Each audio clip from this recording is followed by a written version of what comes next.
Welcome back, YouTube. Today we're going to be looking at my favorite mods from my time at Sandrock. Sadly, with it being in early access, we don't have a lot of mod options yet. You'll have to excuse the way that I sound today if I'm a little bit nasally. My allergies have been really popping off lately. Anyways, I'm a pretty big fan of vanilla gameplay, at least for your first playthrough in really any game. But there are some mods out there, especially in my time at Sandrock, that will make your first playthrough even more enjoyable. But before we get into everything, as always, do not forget to like and subscribe if you're enjoying my content, as it helps support me and so you won't miss out on any new future content. Like I just iterated, I'm pretty vanilla when it comes to modding, so I'll be going over some mods that won't break your playthrough and make things way too easy. These will be more for your quality of life items and in my opinion should be in the base game regardless. Now getting into things, my first and favorite mod is the Regeneration mod, which causes you to slowly regenerate health and stamina over time. So if you do some early morning work and go into town for a little break to socialize with some of the NPCs, you'll be ready for some late afternoon work in no time. This one really just makes sense to me from a realistic standpoint, because if you're doing any sort of physical work in real life, you can take a break to recover some of your own personal stamina and you can get back to it no problem. Which is why I don't think this mod is really game breaking. Also, it's slow enough to where it's noticeable but not too fast to make stamina management super easy. The next mod on my list of must download is the Unlimited Orders, which removes the restrictions on how many commerce orders you can have per day or at once. This one's also sort of a no-brainer to me, because if multiple people need something, why can I only help out one person at a time? I assume this is a way to sort of soft lock from being able to gain too much relationship XP too quickly, but I'd rather the devs reduce the XP gain and goals gained than soft lock commerce orders. Download this mod though and you won't have to worry about that ever again. Now this one is probably the smallest mod, but this is also one of my biggest freaking pet peeves in PC gaming. Looking at you, Dark Souls.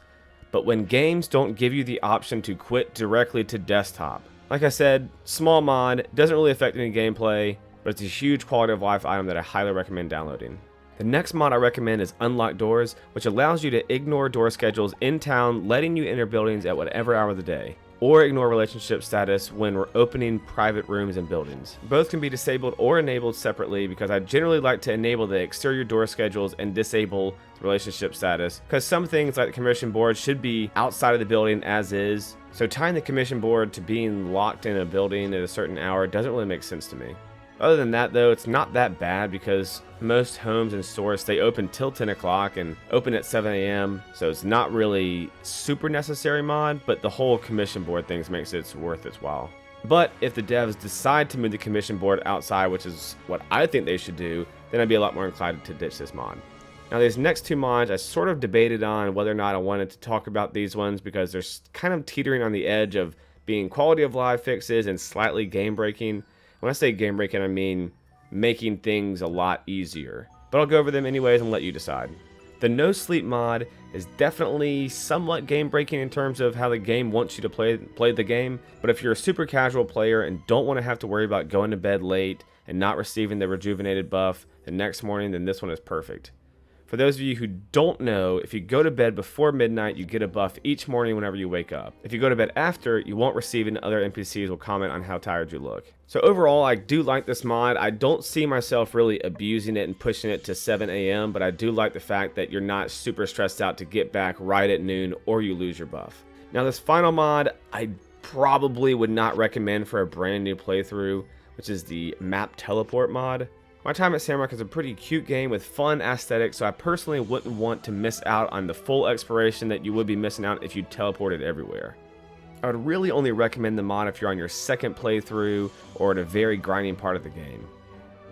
Other than that though, the mod is super helpful and definitely cuts down a lot of time from running back and forth between locations. All you really have to do is just hold down shift and left click and boom, you'll teleport you to whatever you building or location you want.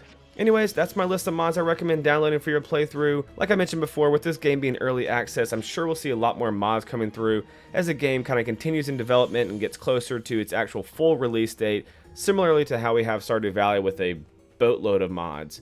And I cannot wait to see what these brilliant mod makers come up with. Hopefully you enjoyed the video, and I'll see you next time, YouTube. Peace out.